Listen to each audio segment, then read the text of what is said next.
안녕하세요. 저는 서울 은평구에 사는 60대 여성입니다. 겉으로 보기엔 한없이 평범해 보이지만 대한민국에서 둘째가라면 서러울 만큼 사연 많은 인생을 산 사람이 바로 저랍니다. 암으로 투병하던 남편과 사별하고 온갖 고생하며 두 아들을 키워냈는데 큰아들마저 젊디 젊은 나이에 불의의 사고를 당해 하늘나라로 떠나버렸거든요. 자식 잃은 아픔은 그 어떤 말로도 설명하기 힘든 끔찍한 고통이죠. 그래서 저는 남은 둘째 아들 하나만 바라보며 이를 악물고 모진 세월을 견뎌냈습니다. 아들도 제가 안쓰러운지 떠난 형의 자리를 채워주기 위해 노력하며 살아왔네요. 하지만 그런 아들의 혼사 앞에서 저는 한 번 더 무너지고 말았습니다. 세상살이 뜻대로 되지 않는다는 건 이미 알고 있었지만 너무 상상하지 못한 일을 당하니 말문이 막히더라고요. 그럼 오늘 이 사연이 저처럼 자식 문제로 고민하고 계실지 모를 많은 분께 공감과 위로를 드렸으면 하는 마음으로 이야기를 시작해 보겠습니다. 저희 집 거실 한쪽 벽에는 커다란 액자 두 개가 나란히 걸려 있어요. 하나는 오래전 세상을 떠난 남편과 찍은 가족 사진이고 또 하나는 훈련 중 사고로 떠난 큰아들 경민이의 사진입니다. 매일 아침 그 사진을 바라보고 혼잣말하며 하루를 시작하는 게 얼마 전까지 저의 일상이었습니다. 여보, 경민아, 오늘도 경식이 좀 잘 돌봐줘. 그렇게 인사하고 나면 마음이 조금 놓이는 것 같았어요. 저에게 남은 가족이라고는 둘째 아들 하나뿐이라는 생각에 늘 불안한 마음을 안고 살았거든요. 그래서 그런 아침 인사가 하루를 버티게 하는 힘이 되어주곤 했습니다. 돌이켜보면 저는 참 박복한 여자였어요. 남편이 50도 되기 전에 간암으로 세상을 떠났을 때 큰아들은 고등학생, 둘째 경식이는 중학생이었죠.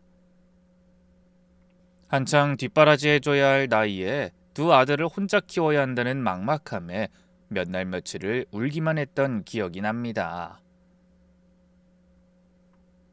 하지만 아이들 앞에서는 강한 엄마가 되어야 했네요.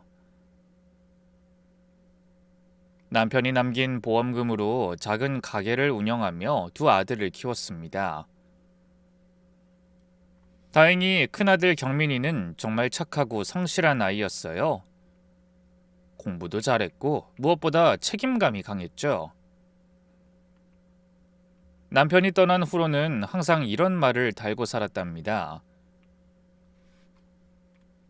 아버지가 안 계시니까 이제 내가 이 집 가장이야. 그러면서 동생도 잘 챙기고 저에게도 힘이 되어주기 위해 노력했습니다. 반면 둘째 경식이는 형과는 많이 달랐어요. 공부에는 영 관심이 없고 하루 종일 축구공만 차고 다니는 아이였죠. 성적표를 받아올 때마다 한숨이 나왔지만 그래도 성격 하나는 정말 좋았습니다. 늘 웃고 다녀서 친구들이 많았고 집에 오면 제 꽁무니를 쫓아다니며 학교에서 있었던 일을 미주알고주알 떠들어대곤 했네요. 그래서 둘째는 둘째대로 저에게 큰 즐거움을 주었습니다. 하지만 경식이는 공부 잘하는 형을 항상 부러워했어요. 형은 공부 잘하니까 좋겠다. 난 누굴 닮아서 머리가 나쁜 거야? 가끔 둘째가 이런 말을 하면 큰아들 경민이가 동생 머리를 쓰다듬으며 웃곤 했습니다. 야, 너는 운동 잘하잖아. 사람마다 재능이 다른 거지. 그리고 넌 사람들을 행복하게 만드는 재능이 있어. 그런 두 아들을 보면 남편 없는 서러움도 잠시 잊을 수 있었습니다. 비록 완벽하진 않아도 저희 세 사람이 서로 의지하며 잘 살아갈 수 있을 거라 믿었죠. 얼마 후 똑똑한 큰아들이 명문대에 합격했을 때 얼마나 자랑스러웠는지 모릅니다.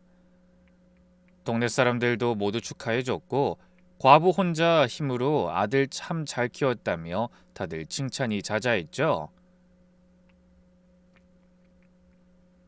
입학식 날 저는 늠름한 아들을 보며 먼저 떠난 남편에게 속으로 속삭였습니다.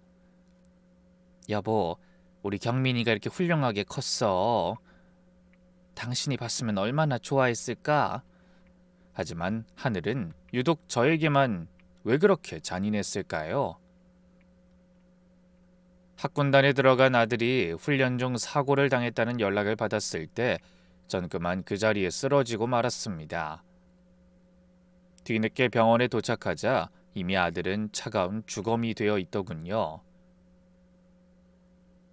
20살이 간 넘어 이제 막 피어나려던 꽃 같은 아이가 그렇게 제 가슴에 대못을 받고 떠났습니다. 저는 장례식을 치르며 하늘에 대고 소리쳤어요. 차라리 나를 데려가지. 어떻게 살라고? 어떻게? 그때 둘째 경식이가 제 손을 꼭 잡았습니다. 갓 고3이 된 경식이는 형의 장례식 내내 한마디도 하지 않았어요. 평소 그렇게 밝던 아이가 돌처럼 굳어 있었죠. 그리고 묵묵히 형의 장례를 끝내고 난 뒤 이렇게 말했습니다. 엄마한텐 이제 나밖에 없네. 내가 아빠랑 형 몫까지 열심히 살게. 그러더니 그날 이후로 경식이는 완전히 다른 사람이 되었습니다. 매일 축구만 하던 아이가 갑자기 책상에 앉아 있는 시간이 길어졌고 친구들과 어울리며 노는 생활도 뚝 끊었어요.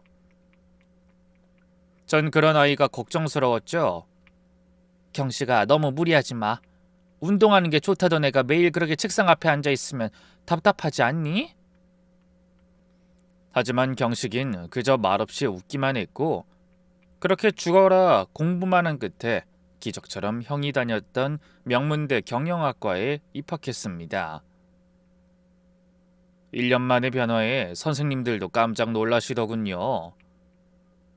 저도 아들의 변화가 신기했지만 한편으론 가슴이 아팠습니다. 경식이가 자기 자신이 아닌 형의 그림자를 쫓고 있다는 게 느껴졌으니까요. 몇 년 후 대학을 졸업한 아들은 대기업 해외 영업부에 취업했습니다. 키도 훤칠하고 얼굴도 준수해서 주변 사람들의 칭찬이 잦아있죠. 그때부터 여기저기서 맞선 이야기가 쏟아지기 시작했어요.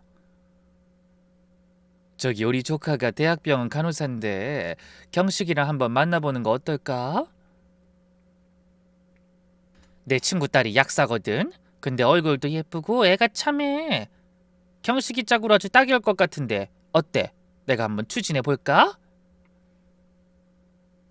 경식이 같은 아들이면 여자들이 줄을 설 텐데 언제 결혼시킬 거야? 안 그래도 외로운 사람이 아들 얼른 장가 보내서 손주 보고 다복하게 살아야지. 그런 말을 들을 때마다 저도 기대가 커졌습니다. 아들이 좋은 여자 만나서 결혼하고 예쁜 손주도 보고 그렇게 평범한 행복을 누리고 싶었죠.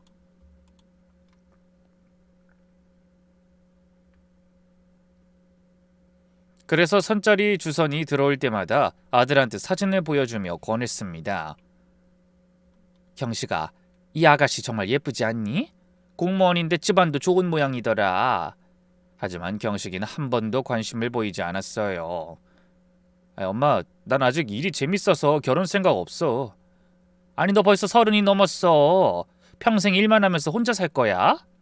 엄마랑 있으면 되지 뭐. 난 이대로도 너무 좋아. 엄만 그렇게 날 빨리 남한테 주고 싶어? 그러면서 능청스럽게 넘어가곤 했습니다. 하지만 전 시간이 지날수록 불안해졌어요.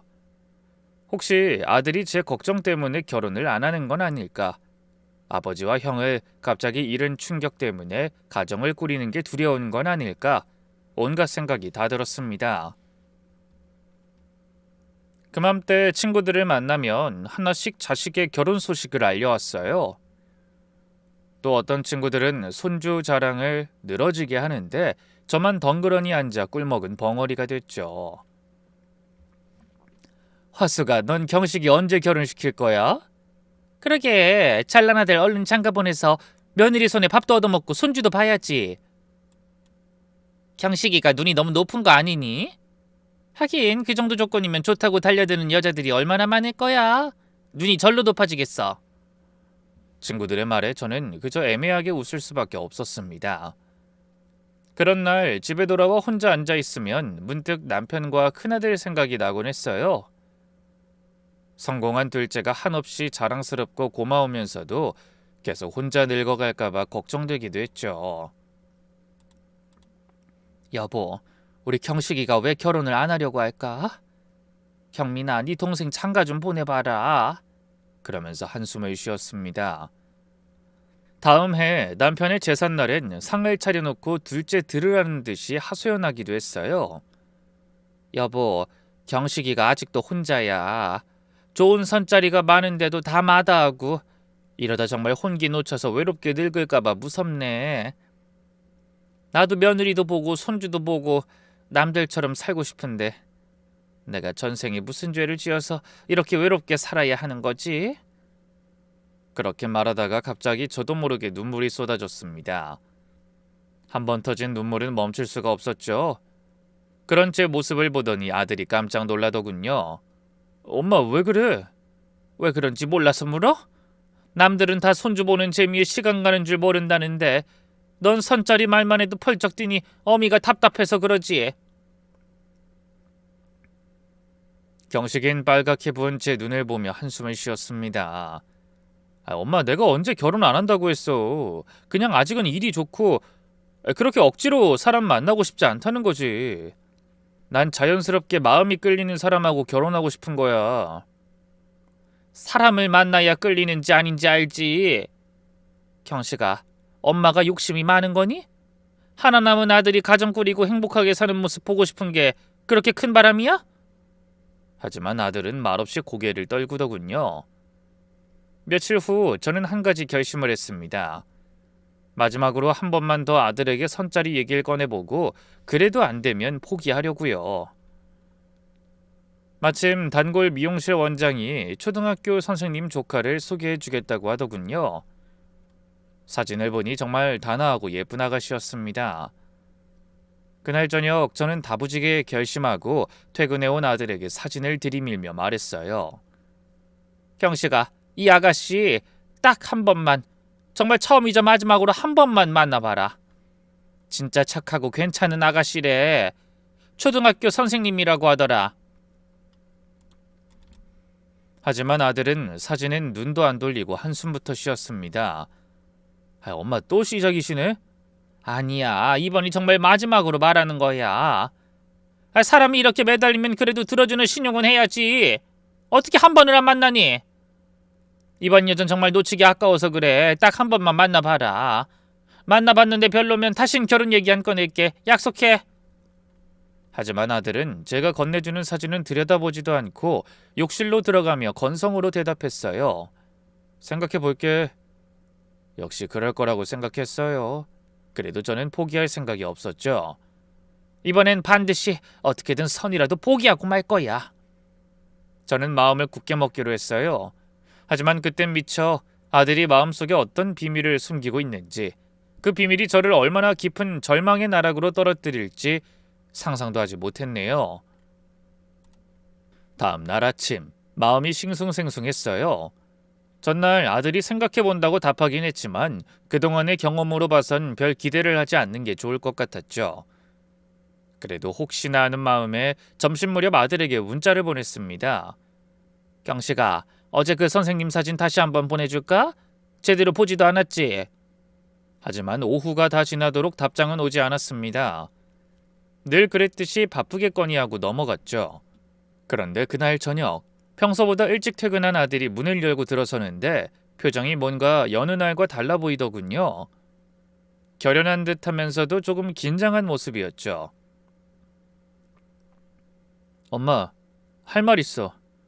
아들이 갑자기 진지한 표정으로 말하자 가슴이 철렁했습니다. 평소와 다른 분위기에 혹시 회사에서 무슨 일이 있나 싶었죠. 밥상을 차려놓고 마주 앉았는데 아들이 밥 한 숟가락을 뜨더니 조용히 입을 열었습니다. 엄마, 사실 나 결혼하고 싶은 여자 있어. 그 말을 듣는 순간 얼마나 놀랐는지 숟가락을 떨어뜨릴 뻔했네요. 뭐라고? 결혼하고 싶은 사람이 따로 있다고. 실은 이미 날짜도 잡고 식장도 알아보고 있어요. 저는 어안이 벙벙했습니다. 전날까지만 해도 결혼 생각 없어서 선도 보기 싫다던 애가 갑자기 결혼할 사람이 있다니 믿기지가 않았죠. 경식아, 너 지금 시위하는 거지? 엄마가 자꾸 선보라고 하니까 대충 둘러대서 넘어가고 싶은 거야? 제 말에 아들은 눈을 크게 뜨더니 고개를 저었습니다. 아니에요. 정말 좋아하는 사람이 있다고. 그게 정말이야? 그럼 그동안 왜 아무 말도 안 했어? 엄마가 그렇게 결혼하라고 노래를 부르는데. 미안해 엄마. 결혼은 천천히 생각하고 싶은데 엄마가 바로 결혼 얘기부터 할까봐 미루다 보니 말할 기회를 놓쳐버렸어. 그래도 그렇지. 사귀는 사람이 있으면 진작 말을 했어야지. 엄마한테 말도 없이 나를 잡는다는 게 무슨 말도 안 되는 소리야. 어쩌다 보니 그렇게 됐어. 근데 엄마 소원이 나 결혼하는 거 아니었어? 아무리 그래도 이런 경우는 없다. 난 아직 며느리값 구경도 못했잖아. 상견례는 언제 할 거니? 사돈들 분들하고 미리 인사내야지. 그런 제 말에 아들이 머뭇거리더니 조심스럽게 말했습니다. 엄마, 그게 여자친구 부모님이 해외에 계셔. 2번 오시기도 그렇고 여기 오래 계시기도 힘드셔서 결혼식 날 한 번만 오셔야 할 것 같다네. 아니 그래도 상견례는 해야지. 사돈 얼굴도 모르고 결혼식장에 가란 말이야? 그럼 애는 며느리감은 언제 만나게 해줄 건데? 그것도 사실 요즘 우리 둘 다 바빠서 시간 뺏기가 쉽지 않아. 결혼도 다 갖춰서 준비할 시간 없고. 뭐야? 아무리 바빠도 예비 시댁이 인사 올 시간이 없다는 게 말이 돼? 무슨 대통령이라도 돼? 저는 황당하고 화가 나서 언성이 높아졌습니다. 아무리 바쁘다고 해도 시어미한테 인사도 안 하고 결혼식을 준비하는 경우가 어딨는지 어이가 없었죠. 그때 아들이 난처한 표정으로 답했습니다. 그런 건 아니고 변호사야. 큰 로펌에서 일하는데 지금 중요한 사건 맡아서 정신이 없어요. 결혼 준비도 거의 다 내가 다 하고 있고. 그래서 엄마가 이해를 좀 해주셨으면 좋겠어. 뭐라고? 변호사? 그 말 한마디에 잠깐 말문이 막혔습니다. 생각지도 못한 말이라 깜짝 놀랐죠. 우리 아들이 변호사랑 결혼하다니 믿기지가 않더군요. 그제야 제 친구들이 하던 말이 떠올랐어요. 앞만 봐도 경식이 눈이 엄청 높은 게 틀림없어. 그러니 간호사니 선생님이니 스튜어디스니 다 들이밀어도 콧방귀도 안 끼지. 뭐 의사나 변호사 정도는 되어야 관심 가지는 거 아니야? 그땐 그냥 친구가 농담으로 하는 말이라고 생각했는데 정말 제 아들이 눈이 높았다는 걸 깨닫게 됐죠. 속으로 헛웃음이 나오더군요. 이 녀석이 그렇게 까다롭게 여자를 고르는 애였구나. 난 그것도 모르고 괜히 안달복달했잖아. 예비 며느리의 직업을 들은 저는 금세 마음이 움직였습니다. 그래서 저도 모르게 말투도 좀 부드러워지더군요. 변호사면 바쁘긴 하겠구나. 아무리 그래도 밥은 먹고 살 거 아니니. 잠깐 밥만 먹는 것도 안 되는 거니? 아무래도 엄마 만난다고 하면 애가 신경 쓸 것 같거든. 그 일에 집중해야 할 텐데 결혼 때문에 중요한 재판에 지장 생기게 하고 싶지 않아. 궁금해도 나 믿고 결혼식까지 기다려주시면 안 될까? 아들의 간곡한 말에 마음이 흔들려 자그맣게 중얼거렸습니다. 그래도 이건 말이 안 되는 일인데. 하지만 더 고집을 부리다 혹시나 여자의 심기를 건드려 다된 밥에 콧바뜨릴지도 모른다는 생각이 들더군요. 요즘 애들이 얼마나 똑똑하고 자기 주장이 강한지 다들 아실 겁니다. 만약 바쁘다는 애를 억지로 만나겠다고 우기다가 그쪽에서 마음을 바꿔 결혼이 엎어지기라도 하는 날엔 눈 높은 아들이 언제 다시 짝을 만날지 알 수 없는 일이었죠. 그래서 결국 저는 미련이 뚝뚝 떨어지는 말투로 한숨 쉬며 말했습니다. 그래, 뭐 큰 사건 맡았으면 어쩔 수 없지. 그래도 가능하면 결혼 전에 얼굴 한번 봤으면 좋겠으니까 난 언제든 괜찮으니 편할 때 말하라고 해라. 기다리고 있으마. 그렇게 꼬리를 내리고 100번 양보할 수밖에 없었네요. 고마워 엄마. 다음 달 중순이 결혼이고 그냥 형식적으로 작게 예식만 치르고 싶어서 복잡한 건 다 생략했어요. 청첩장 대신 초대하고 싶은 사람들한테 직접 말로 전했고 다른 복잡한 혼수나 예단도 안 하기로 했어. 뭐? 아니 그래도 제가 뭐라고 말하려고 하자 아들이 얼른 말을 잘랐습니다. 엄마, 요즘엔 소박한 결혼이 대세예요. 연예인들은 아예 식도 안 올리고 기부 같은 걸로 대신하면서 혼인신고만 하고 산다잖아. 엄마도 TV에서 보셨지? 아니 너흰 연예인이 아니잖니. 말이 그렇다고. 나랑 여자친구도 같은 생각이라 우리도 그렇게 하기로 했으니까 엄마도 인정하고 기다려줘요.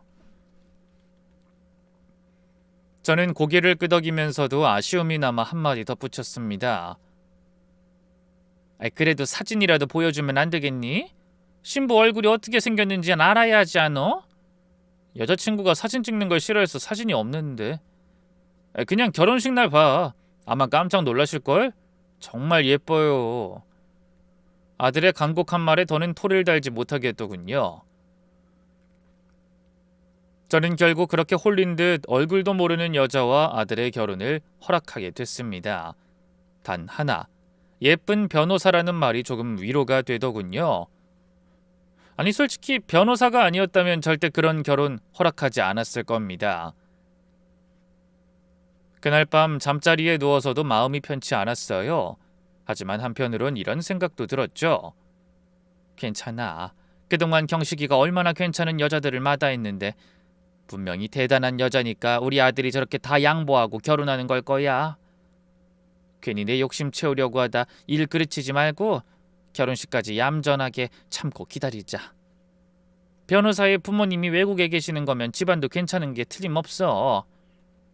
그렇게 생각을 바꾸고 나니 오히려 마음이 편했어요. 그리고 예비 며느리가 변호사라는 말에 은근히 신이 나기도 했죠. 어쨌든 아들이 남들 다 부러워하는 결혼을 하게 된 건 분명하다고 자신했거든요. 다음 날부터 저는 아들의 결혼을 슬쩍 자랑하고 다녔습니다. 저만 보면 아들의 결혼을 묻는 사람들에게 드디어 할 말이 생겼으니까요. 하루는 미용실에 갔더니 조카와 선자리를 만들어 보라고 했던 원장이 이렇게 묻더군요. 그 집 아들한테 물어봤어? 우리 조카 언제 만날 거래? 아유 이걸 어쩌지? 우리 경식이가 결혼할 여자가 있다네. 워낙 신중한 애라 결혼 마음 먹을 때까지 말을 안 한 모양이야. 예비 며느리가 변호사래 변호사. 어머 변호사? 그렇게 대단한 여자를 만나고 있었던 거야? 그러게 말이야. 엄청나게 큰 회사에서 일한다고 하더라고. 그렇게 큰 회사 다니는 변호사들은 다른 변호사보다 훨씬 똑똑해야 한다던데 대단하네. 이제 경식이 엄마도 세상 부러울 게 없겠어. 부럽다 부러워. 소문은 삽시간에 온 동네로 퍼져나갔어요. 슈퍼 주인도 부동산 사장도 심지어 교회 집사님도 모두 저를 부러워했습니다. 아이고 화석씨 이제 팔자 피셨네. 변호사 며느리 들이면 얼마나 든든하겠어. 혼자 아들 키우느라 고생한 보람이 있네요. 경식 아버지도 하늘에서 좋아하시겠네. 참 효도한다 효도해. 그런 칭찬이 쏟아질 때마다 제 어깨는 으쓱해졌습니다. 친구들 모임에서도 마찬가지였죠. 야, 경식이 결혼 안 한다고 그렇게 걱정하더니 우리 중에 변호사 며느리 본 사람이 누구 있어? 화석이 네가 기다린 보람이 있다. 그러게 난 어쩐지 경식이가 눈이 엄청 높을 것 같더라고. 근데 어떻게 생겼어? 사진 없어? 없어. 그냥 아주 예뻐. 변호사 중에 그렇게 예쁜 애 드물걸? 저는 차마 예비 며느리 얼굴도 모른다는 말이 나오지 않아 대충 둘러댔습니다. 친구들은 하나같이 눈을 반짝이며 부러워했죠. 헌데 그렇게 자랑하고 다닐수록 며느리에 대한 궁금증이 자꾸 커졌습니다. 도대체 어떻게 생긴 아가씨일까? 변호사면 똑부러지게 생겼겠지? 안경 쓰고 딱 모범생 같은 스타일이려나?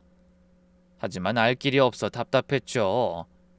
그러다 결혼식이 한 달 앞으로 다가온 어느 날, 저는 더 이상 궁금증을 참지 못하고 이런 결심을 하는 지경에 이르렀습니다. 딱 한 번만 몰래 보고 오자. 멀리서 경식이가 어떤 여자를 만나는지만 확인하고 오면 되잖아. 그래서 아들이 약속 있어서 늦는다고 하는 날을 골라 몰래 회사 앞으로 찾아갔습니다. 아침부터 콧노래를 부르는 게 아무래도 예비 신부를 만나러 가는 것 같다는 생각이 들었거든요. 하루 종일 일이 손에 안 잡혀서 청소도 대충 하고 저녁 시간만 기다렸네요. 그러다 오후가 지나자 서둘러 집을 나서 회사 앞 카페에서 아들이 나오길 기다렸습니다. 퇴근 시간이 지나자 경식이가 나오는 게 보였어요. 평소보다 옷도 단정하게 입고 머리도 깔끔하게 정리한 모습이었죠. 저는 조심스럽게 그 뒤를 따라가 봤습니다. 지하철을 탄 아들이 강남 쪽으로 가더니 한 카페로 들어가는 게 보이더군요. 저는 맞은편 상가에 숨어 그 모습을 지켜봤어요. 그러자 한 10분쯤 지났을까요? 한 여자가 카페로 들어가 아들을 보고 환하게 웃었습니다. 그 모습을 본 저는 어깨춤이 절로 나왔어요. 저는 변호사라는 직업 때문에 예비 며느리가 단정한 모범생 타입일 거라고 생각했거든요. 근데 아들이 만나는 여자는 제 예상과는 다르게 미스코리아 뺨치는 미인이었습니다. 안경은커녕 긴 생머리를 찰랑거리며 걸어가는 모습이 주변 사람들의 시선을 사로잡았죠. 베이지색 트렌치 코트에 하이힐, 손에는 명품백을 들고 있었습니다. 저는 입을 떡 벌리고 예비 며느리를 바라봤어요. 어머나, 저렇게 예쁜 여자가 공부까지 잘한 거야? 창가 자리에 앉은 두 사람을 계속 지켜보는데 여자가 뭔가 팸플릿을 펼쳐 보이자 아들이 마음에 든다는 듯 웃으며 고개를 끄덕이더군요. 눈에 힘을 주고 열심히 확인해 보니 언뜻 드레스 사진이 보이는 것 같았어요. 결혼식에 대해 의논하는 게 틀림없어 보였죠. 두 사람이 커피를 마시며 대화하는 모습은 정말 그림처럼 잘 어울렸습니다. 가끔 경식이가 농담을 하는지 여자가 손으로 입을 가리며 웃기도 했죠. 평소에 다른 여자에겐 관심 없던 녀석이 들뜬 모습으로 웃는 걸 보니 상대 여자가 틀림없이 예비 신부라는 확신이 들었어요. 됐어. 우리 경식이가 저런 여자를 만나다니 난 이제 죽어도 여한이 없겠어. 그렇게 흐뭇한 마음으로 발길을 돌렸습니다. 집으로 오는 내내 기분이 날아갈 것 같았죠. 아휴, 정말 우리 아들이 그렇게 버티더니 대박을 쳤구나. 잘했다, 잘했어. 그렇게 쾌재를 불렀어요. 그날 밤 아들이 집에 들어왔지만 전 아무것도 모르는 척했습니다.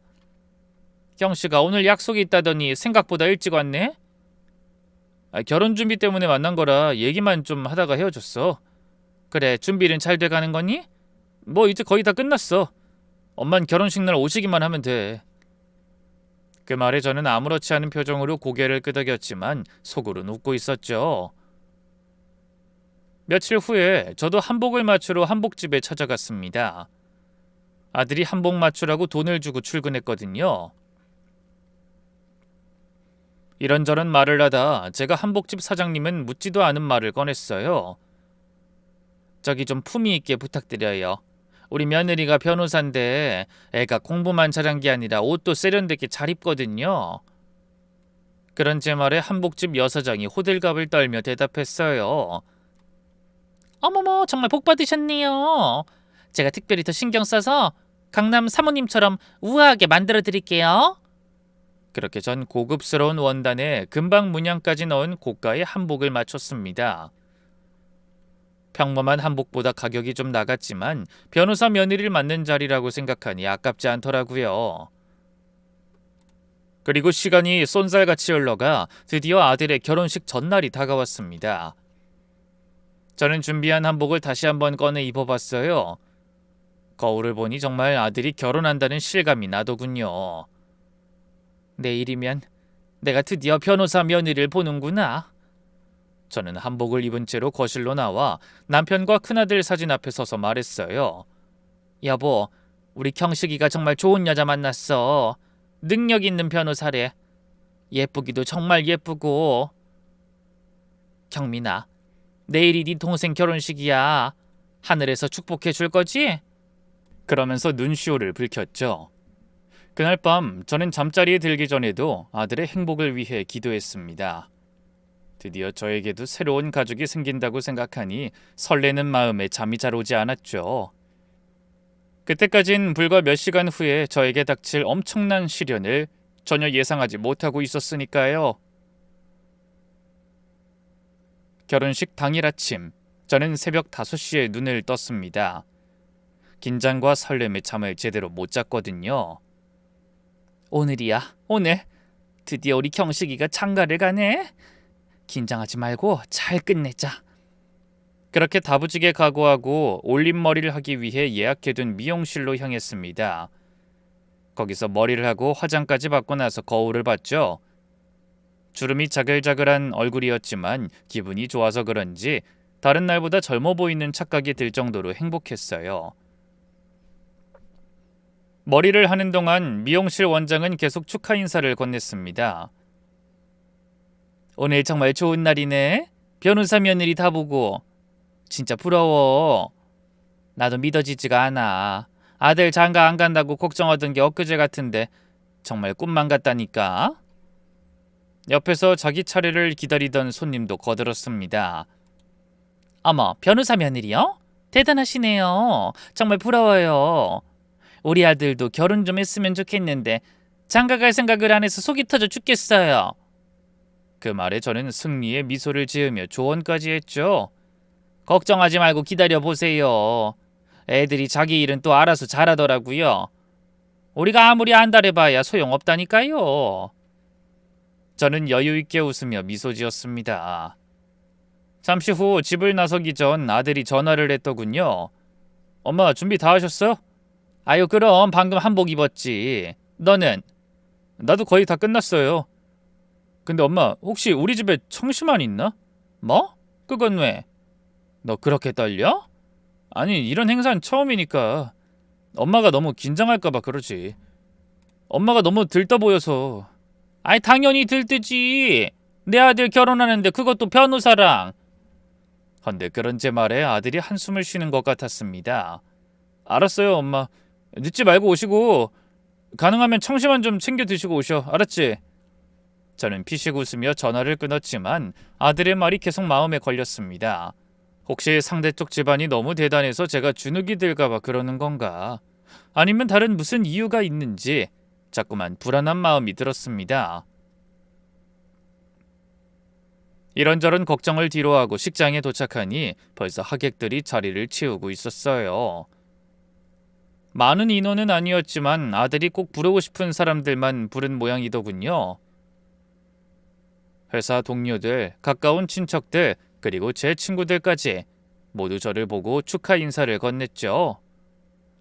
화수가 축하해. 드디어 경식이가 장가를 가는구나. 변호사 며느리 본다면서요. 정말 대단해요. 아이 그동안 고생한 거 오늘 한 방에 다 보상받겠네. 축하해요. 저는 연신 감사 인사를 하며 신부 대기실로 들어갔습니다. 그런데 신부가 그 시간까지 도착하지 않았는지 대기실이 비어있고 신부 측 혼주도 아직 오지 않았더군요. 저는 걱정스러운 마음에 아들에게 물었습니다. 경식아, 신부는 어딨어? 사돈들도 안 보이는데? 그게 비행기가 좀 늦어서 지금 오고 계신다네요. 시작 전엔 도착하실 거예요. 그리고 신부는 긴장했는지 계속 화장실에 가는 것 같아요. 하지만 결혼식 시작이 임박할 때까지 상대편 혼주석은 비어 있었습니다. 혹시나 늦으시면 어쩌나 하는 생각이 들어 불안했죠. 그때 드디어 식이 시작되려는지 아들과 가장 친한 친구가 사회자석에 서서 안내를 시작했어요. 곧 식이 시작될 예정이니 모두 착석하시길 부탁드립니다. 그 말에 식장 뒤쪽에서 웅성거리는 소리가 들리고 몇 명의 사람들이 급하게 들어오는 게 보였죠. 저도 서둘러 혼주석에 앉았습니다. 잠시 후 장례가 조용해지자 다시 사회자의 목소리가 울려 퍼졌어요. 지금부터 신랑 유경식 군과 신부 응우엔 티린 양의 결혼식을 시작하겠습니다. 그 순간 저는 인상을 쓰며 사회자의 말을 곱씹었어요. 응우엔티린? 이게 무슨 소리지? 이름이 이상한데 설마. 하지만 깊이 생각할 겨를도 없이 사회자의 말이 이어졌어요. 먼저 신랑 입장이 있겠습니다. 그 말에 경식이가 턱시도를 입고 당당하게 걸어 들어왔습니다. 정말 멋있었죠? 키 크고 잘생긴 아들의 모습에 하객들의 박수 소리가 터져 나왔네요. 하지만 저는 점점 불안해졌습니다. 이어서 신부 입장이 있겠습니다. 사회자의 말이 끝나자 결혼 행진곡이 울려 퍼지고 모든 하객이 뒤를 돌아봤죠. 저도 떨리는 마음으로 식장 입구를 바라봤습니다. 근데 다음 순간 저는 두 눈을 의심하며 그 자리에 얼어붙어 버렸어요. 그제야 아들이 왜 저에게 청심환을 먹으라고 했는지 알겠더군요. 신부 입장을 하는 사람이 다름 아닌 휠체어를 탄 여자였기 때문입니다. 거기다 얼굴도 누가 봐도 한국 사람이 아닌 동남아 여자였습니다. 검은 피부에 큰 눈, 조금 전에 사회자가 설명한 이상한 이름의 외국인이 분명했죠. 제가 며느리라고 생각해 흡족하게 바라봤던 그 예쁘고 세련된 여자는 아들의 신부가 아니었던 겁니다. 정작 아들과 결혼하겠다고 하얀 드레스를 입고 나타난 여자는 제가 전혀 모르는 처음 보는 사람이었죠. 저게 어떻게 내 며느리야? 저도 모르게 입에서 그런 말이 튀어나왔어요. 그래도 가능한 정신을 차리려 노력하며 상대 측 혼주석을 바라보다 입이 떡 벌어지고 말았습니다. 혼주석에 앉아있는 여자 역시 누가 봐도 동남아인이 분명했기 때문이죠. 저는 미친 듯이 뛰는 심장을 부여잡고 다시 입장하고 있는 신부를 바라봤습니다. 휠체어를 탄 신부를 그 아버지가 밀어주고 있는 것 같더군요. 그때부터 하객들이 웅성거리기 시작했습니다. 어머, 신부가 휠체어를... 근데 한국 사람 아닌가 봐. 아까 이름 들어보니 베트남 사람 같은데. 머릿속이 하얘지고 눈앞이 캄캄했어요. 도저히 믿기지 않아 몇 번이나 눈을 감았다 다시 떴죠. 하지만 제 앞에 펼쳐진 현실은 변하지 않았습니다. 그 순간 갑자기 귓가가 윙윙거리고 하객들이 저를 바라보는 시선이 느껴졌어요. 놀라움과 당황, 그리고 동정의 눈빛들, 얼굴이 화끈거리고 입이 말랐습니다. 그때 친구가 조심스럽게 다가와 제 팔을 잡으며 속삭였어요. 화수가 너 괜찮아? 얼굴색이 너무 창백한데. 하지만 저는 대답조차 할 수 없었습니다. 손이 부들부들 떨리고 숨이 막혀 더 이상 참을 수가 없었죠. 아들이 저를 속였다는 배신감, 베트남 장애인 며느리를 맞아야 한다는 현실, 그동안 품었던 기대와 환상이 와르르 무너지는 충격에 도저히 정신을 차릴 수가 없었어요. 그리고 그때 혼주석에 앉아있는 베트남 사돈과 눈이 마주쳤습니다. 그 사람도 제 반응을 보고 당황한 것 같은 표정이었죠. 갑자기 그 상황과 저에게 닥친 모든 것이 싫어졌습니다. 그래서 그 자리에서 벌떡 일어나 아무 생각 없이 소리쳤어요. 안 돼! 이건 안 돼! 그 바람에 식장이 순식간에 얼음물을 끼얹은 듯 조용해졌습니다. 모든 사람의 시선이 저에게 쏠렸죠. 경식이가 당황한 표정으로 저를 봤습니다. 엄마! 하지만 전 이미 이성을 잃은 상태였어요. 분하고 억울한 마음에 눈물이 흘렀죠. 그래서 정신 나간 사람처럼 입고 있던 한복 저고리를 바닥에 벗어던지며 외쳤습니다. 이런 결혼 난 인정 못해! 절대 허락 못한다고! 그러고는 속적삼만 입은 채 식장을 뛰쳐나왔습니다. 뒤에서 아들이 다급하게 부르는 소리가 들렸지만 돌아보지 않았죠.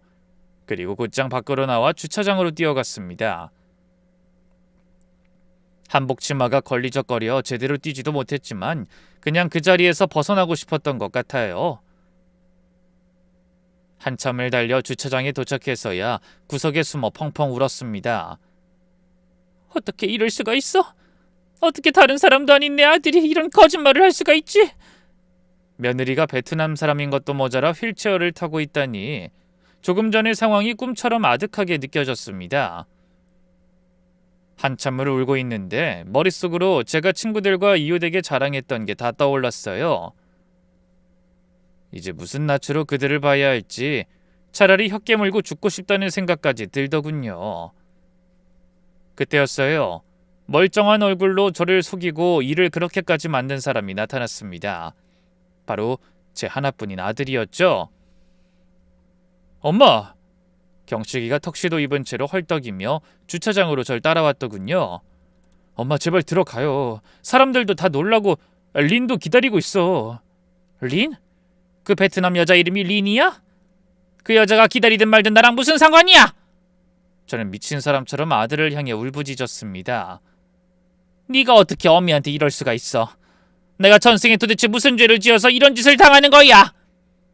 남편 뺏어가, 큰아들 뺏어가, 단 하나 희망처럼 붙들고 살던 둘째한테까지 이렇게 속으며 살아야 한다니. 이렇게 망신당할 바에 차라리 죽는 게 낫겠어. 엄마 제발 그런 무서운 말 하지 말아요. 무서워? 엄마가 어떻게 되든 말든 상관없는 거 아니었어? 그게 아니면 어떻게 이럴 수가 있어? 변호사라고 하더니 도대체 어디서부터 어디까지가 진짜야? 그건 맞아. 린이 베트남에서 법대 나와서 변호사 자격증이 있는 건 사실이에요. 그게 다 무슨 소용이야? 왜 멀쩡한 네가 베트남 여자를, 그것도 휠체어 탄 여자랑 결혼을 해? 이게 말이나 되는 상황이야? 너 그래서 일부러 나한테 신부도 안 보여주고 상견례도 안 하고 꼭꼭 숨긴 거구나. 당연히 내가 반대할 게 뻔하니까. 아들의 얼굴이 일그러졌습니다. 엄마가 받아들일 수 없을 거라는 걸 알았으니까 어쩔 수 없었어. 당연하지. 누가 저런 며느리 받아들일 수 있겠어? 동남아인에다가 장애인이라니. 그것도 남들이 다 눈독을 들이는 1등 신랑감인 네가 왜 저런 여자를 왜? 엄마! 아들이 저에게 소리쳤습니다. 난생 처음 보는 모습에 깜짝 놀라 잠시 말문이 막혔죠. 엄마 놀란 거 알아. 그래도 내 말도 좀 들어줘요. 형이 죽고 나서 엄마가 어떻게 살았는지 누구보다 내가 다 잘 알아. 그래서 더 말할 수가 없었어요. 엄마가 나한테 얼마나 기대를 걸고 있는지 알기 때문에. 하지만 이건 내 인생이잖아. 딱 한 번 사는 인생. 내가 선택한 사람하고 살고 싶은데 그게 그렇게 어려운 일이야? 그래도 이건 아니잖아. 멀쩡한 한국 여자들도 많은데 왜 하필? 엄마, 리는 다른 어떤 여자들보다 나한텐 소중해. 단지 베트남 사람이고 휠체어 탄다고 무시당할 여자 아니라고. 그 말을 하는 아들의 눈에서 눈물이 흘렀습니다. 엄마, 린이 지금 식장에서 얼마나 울고 있는지 몰라. 엄마가 뛰쳐나가는 바람에 모든 게 엉망이 됐다고. 제발 돌아가요. 부탁이야. 넌 그 여자 우는 것만 보이고 엄마 이 피눈물은 안 보여? 절대 싫어. 난 저런 며느리 인정 못해. 내 아들이 평생 저런 여자 수발들면서 사는 꼴 어떻게 보란 말이야? 제가 눈물을 펑펑 흘리며 말하자 경식이가 주저앉더니 갑자기 바닥에 무릎을 꿇었습니다. 엄마 제발 한 번만 우리 얘기 좀 들어줘요. 왜 린이 휠체어를 타게 됐는지, 우리가 어떻게 만났는지. 듣고 싶지 않아. 넌 엄마를 속였어. 그것도 이렇게 중요한 일을. 내가 얼마나 놀랬지 생각 안 해봤어? 저런 생판 남인 외국 여자 마음은 잘도 걱정하면서 네 엄마 마음은 왜 몰라? 전 계속 울기만 했습니다. 배신감과 분노, 그리고 무너진 기대감에 가슴이 찢어지는 것 같았죠. 그런데 그때 웨딩드레스를 입고 휠체어를 탄 여자가 자기 부모의 도움을 받아 주차장에 나타났습니다. 가까이서 본 여자는 생각보다 앳돼 보였어요. 여자도 저처럼 신부 화장이 다 망가질 정도로 눈물을 흘리고 있더군요. 그러다 어렵게 감정을 다스리며 입을 열었습니다. 어머님. 여자가 서툰 한국말로 절 부르는데 목소리가 심하게 떨리고 있었죠. 어머님, 죄송합니다. 제가 이래서. 아들이 나서서 그런 여자를 막더군요. 린, 그만해. 엄마한텐 내가 설명할게. 그러고는 여전히 무릎을 꿇은 채로 저를 바라봤죠. 아들의 눈빛은 전엔 한 번도 본 적 없는 절박함이 묻어 있었습니다. 엄마, 재작년에 내가 호찌민으로 출장 갔을 때 기억해? 하지만 전 대답 대신 고개를 돌리며 소리쳤어요. 무슨 말 하려고? 변명은 듣고 싶지 않아. 변명 아니야. 그때 회사에서 중요한 계약 건으로 호찌민에 일주일 출장 갔어요. 일은 잘 끝마쳤지만 마지막 날 저녁에 호텔로 돌아가는데 그 말을 하던 아들이 마치 고통스러운 기억을 끄집어내듯 잠시 숨을 고르더군요. 그러더니 한참 만에야 다시 이야기를 시작했습니다. 갑자기 오토바이 세대가 앞을 가로막더니 위협하면서 지갑이랑 시계, 핸드폰을 다 내놓으라는 거야. 저는 깜짝 놀랐습니다. 아들이 베트남에서 그런 위험한 일을 겪었다는 건 처음 듣는 말이었어요. 난 너무 놀라서 이것저것 생각할 겨를도 없이 그냥 도망쳤어. 근데 그때 맞은편에서 무서운 속도로 자동차가 달려오고 있었지. 그 순간 아들이 휠체어에 앉은 여자를 바라봤습니다. 여자는 여전히 고개를 숙인 채 조용히 울고 있었죠. 그때 린이 나타났어. 마침 근처에서 야근하고 퇴근하던 중이었대요. 린이 소리를 지르면서 달려왔고 날 밀쳐냈어. 그리고 대신 저는 놀라움에 눈을 크게 뜨고 아들과 여자를 번갈아 바라보며 중얼거렸습니다. 설마... 마음이 점점 불안해지더군요. 하지만 아니길 바랬던 그 말을 아들이 결국 내뱉었죠. 맞아요. 린이 날 밀쳐내는 바람에 난 타박상만 입었고 대신 린이... 아들의 목소리가 심하게 떨렸습니다. 구급차가 오는 10분이 지옥 같았어. 린이 내 품에서 의식을 잃어가는데 내가 할 수 있는 게 아무것도 없더라고. 그 말을 하던 아들은 결국 눈물을 쏟으며 흐느꼈죠. 병원에 도착했을 때 의사가 그랬어요. 척추가 심하게 손상됐다고. 수술은 성공했지만 하반신 마비가 왔다고.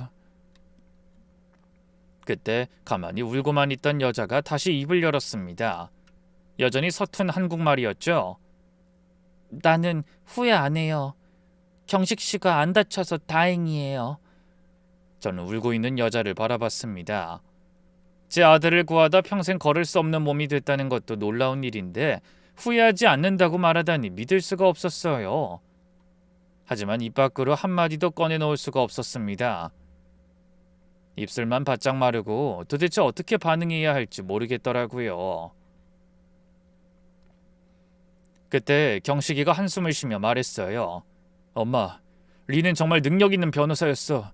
법대도 수석으로 졸업하고 한국 기업들 자문도 많이 했고 그래서 한국말도 잘하는 거예요. 그렇게 촉망받던 사람이 나를 구하다가 평생 걸을 수 없을지도 모르는 상황에 처했어. 그런데도 한 번도 자기가 한 일을 후회하지 않는다고 했어. 자기가 한 생명을 구할 수 있어서 다행이라고. 같은 상황이 와도 똑같이 했을 거라고 그 말만 했어요. 가슴이 찢어지는 것 같고 눈물만 계속 흘렀습니다. 엄마, 그래서 난 휴가를 내서 베트남에 머물면서 린을 간호했어. 그리고 한국에 돌아온 뒤에도 계속 연락하고 휴가 때마다 린을 보러 갔어. 그러면서 린이 얼마나 강하고 긍정적인 사람인지 얼마나 따뜻한 사람인지 알게 됐어요. 아들의 말을 들은 저는 넋이 나간 사람처럼 중얼거렸어요. 그래도 아무리 그래도 장애인이라니. 엄마, 린 아니었으면 나도 아빠랑 형 따라서 엄마를 두고 떠났을지도 몰라. 아들의 말에 저는 움찔했습니다. 엄마, 형이 왜 그렇게 됐는지 기억하죠? 훈련하다 물에 빠진 동료 구하고 떠난 거잖아. 나도 린 때문에 목숨을 구한 거야. 그렇습니다. 제 큰아들은 훈련하다 위기에 처한 타인을 도와주고 의롭게 세상을 떠난 아이였죠. 엄마, 난 형이 다른 사람을 구하다 떠난 보답으로 하늘이 린을 나한테 보내줬다고 생각해. 그래서 린이 정말 고맙고 또 애틋해요. 날 구하다 다친 사람을 평생 곁에서 보살피고 감사하며 살고 싶어. 나 좀 이해해줘요. 날 구해준 거면 엄마한테도 생명의 은인이잖아. 그 말에 결국 저는 무너져 내렸습니다. 다 맞는 말이었어요. 자기의 안위를 생각하지 않고 맨몸을 던져 아들을 구한 여자가 아니었다면 전 둘째 아들마저 잃고 아마 살 수 없었을 거예요. 그러니 그 여자가 아들뿐 아니라 제 목숨까지 구한 거나 마찬가지였죠. 아들은 감정을 추스르며 그간의 일을 조용히 설명했습니다. 처음에는 동정과 고마움으로 시작된 관계였지만 점점 정의롭고 똑똑한 여자에게 마음이 갔다더군요. 여자 역시 처음엔 아들의 관심이 거북했지만 어느 순간 마음을 열게 됐답니다. 이후 여자가 건강을 회복하고 2년간 한국과 베트남을 오가며 사랑을 키웠다고 했죠. 헌데 여자는 휠체어를 타고도 다시 변호사 일을 시작했다더군요. 작은 사무실을 얻어 주로 기업처에 자문하거나 한국 국제결혼 여성들과 이주 노동자들 무료 변론을 한다고 했어요. 그런 와중에도 열심히 재활치료까지 받고 있다니 대단하다고 느껴지긴 했습니다. 사실 아들은 그대로 린과 연애만 하고 결혼은 안 해도 좋다고 생각했답니다. 제가 얼마나 극렬하게 반대할지 예상했을 테니까요. 하지만 계속 결혼 문제로 저와 마찰이 생기자 결국 결혼 마음을 먹게 됐다고 하더군요. 제 아들은 사랑하는 여자를 놔두고 거짓말로 선을 보러 다닐 수 없는 아이였던 겁니다. 그리고 나중에 한 사실인데 제가 예비 며느리로 오해한 여자는 아들의 결혼 준비를 도와주던 웨딩 플래너였답니다. 결혼 준비를 도와주는 회사의 직원 말입니다. 모든 사실을 알고 나니 저는 딸의 휠체어를 밀어주던 여자의 부모님에게 눈길이 갔습니다. 멀쩡하던 딸이 제 아들을 구하다 그렇게 됐으니 얼마나 피눈물이 났을까 싶은 생각이 들었죠. 아들은 그런 제 시선을 느꼈는지 저를 향해 말했어요. 엄마, 린 부모님도 처음엔 반대했어요. 린이 한국 남자 때문에 장애인이 됐다고 원망하셨거든. 하지만 결국 우리 진심을 알고 결혼 허락해 주셨고 이렇게 한국까지 와주신 거야. 엄마, 난 형 죽고 나서 매일 악몽을 꿨어. 형 대신 내가 죽어야 했다고. 형이 더 똑똑하고 착했는데 왜 형이 죽었는지. 근데 린 만나고 처음으로 살아있다는 게 감사했어요. 그 말이 제 가슴을 울리고 제 안에 자리 잡은 편견과 선입견을 사라지게 했습니다. 다른 무엇보다 린이 제 아들을 살리고 삶의 기쁨을 느끼게 해줬다는 사실 하나만이 머릿속에 남았죠.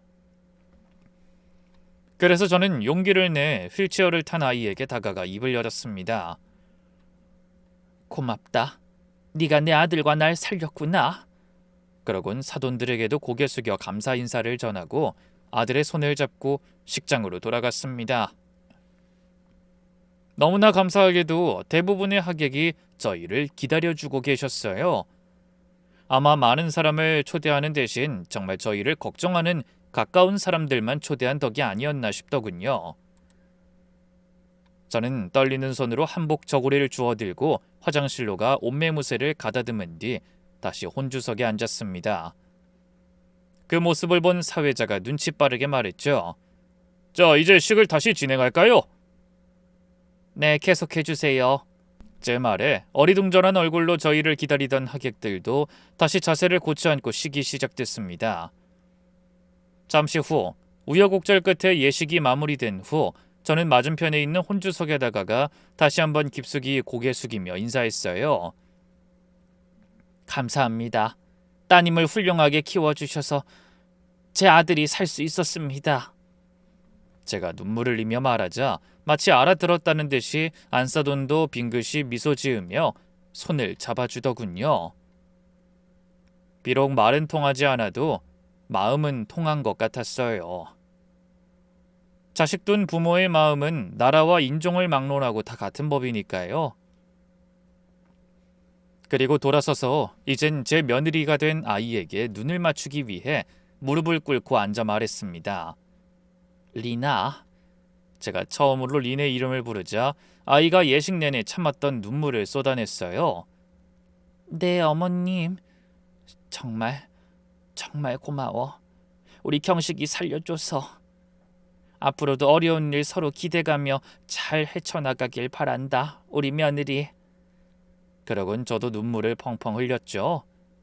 곁에서 이 모습을 고스란히 지켜보며 대충 상황을 파악한 하객들도 저희와 함께 눈시울을 붉히며 새로 시작하는 두 아이를 축복해줬습니다. 그렇게 눈물의 결혼식이 끝난 지도 벌써 3년이란 시간이 흘렀네요. 결혼식 후 두 아이는 한국에서 신혼생활을 시작했습니다. 리는 한국 병원에서 재활에 힘쓰고 아들은 열심히 직장생활 이어갔죠.